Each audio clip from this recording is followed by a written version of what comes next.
আমি তোমার পায়ে ধরছি, তুমি আমাকে ক্ষমা করে চুপ, দাও please। একদম চুপ। ওই ন্যাকা কান্না আমার কাছে কানবি না।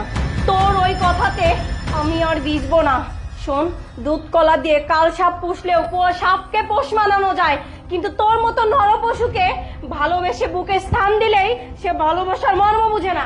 তাই তুই আমার বাড়ি থেকে এখন এই মুহূর্তে তোর ওই মেঘকে নিয়ে বেরিয়ে যাবি। যা বলছি। তুমি আমাকে ক্ষমা করে দাও প্লিজ, তুমি আমাকে আর একবার চান্স দাও। শোন, আমি বুঝে গেছি তুই আমার কথাতে এই বাসা থেকে বেরোবি না।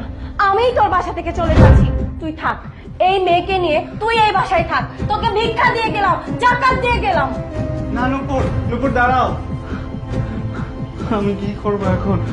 সে আমাকে নিজের কথা না ভেবে আমাকে অন্ধের মতো বিশ্বাস করতো, এত ভালোবাসতো, তার সাথে কিনা আমি এত বড় বেইমানি করেছি। আল্লাহ আমাকে ক্ষমা করবে না।